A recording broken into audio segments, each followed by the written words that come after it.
This moment of crisis is necessary across the country. Hopefully folks are listening. It'd be nice to get some of that inside of Congress instead of afterward. In response to President Trump's Sunday tweet quoting a longtime evangelical pastor who claimed that if Democrats are successful in removing Trump from office, it would cause a civil war in the United States, editor of The Resurgent, conservative Eric Erickson, wrote this: "It was stupid, stupid, stupid for the President of the United States to threaten civil war if he's removed from office. I would argue that this makes it more likely the president is impeached.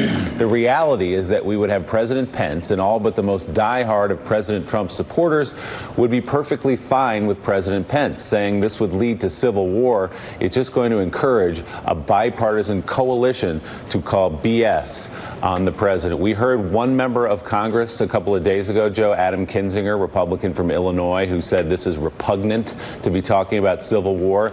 But even on that, on floating the idea of a civil war, we haven't seen much Republican pushback. No, Adam said, "I visited nations ravaged by civil war." Donald Trump, I have never imagined such a quote to be repeated by a president.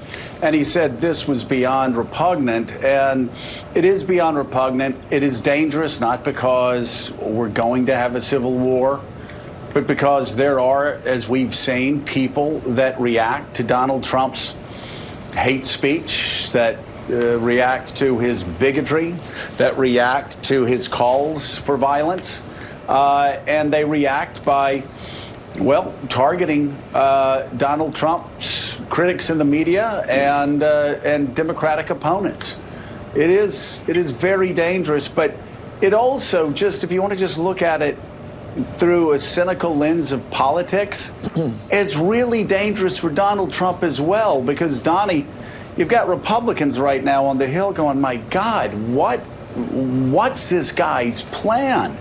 How is he going to push back on Ukraine? And the fact that we've actually seen the communications where this guy not only told the president of Ukraine that he would, I'll help you, but you've got to help us first.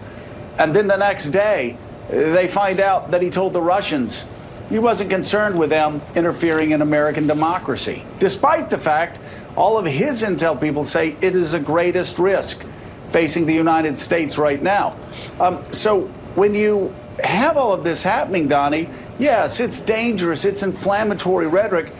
It's also harmful to the president's own political standing. And at some point, Republicans say, hey, we've got to save ourselves. We're not listening to a Jeff Flake op-ed. You know what we're doing? We're looking out for our own political backside, and this guy is taking us down. Joe, I agree with the political inevitability, but I want to go back to the Civil War thing, because authoritarians, dictators, tell you what they're going to do. If this goes down bad for Donald Trump, he will tell people to take to the streets. He will do that. But they won't.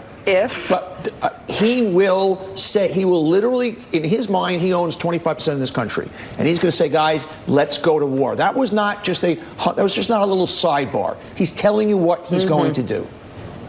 Okay. Coming up, in the wake of the Ukraine scandal, President Trump's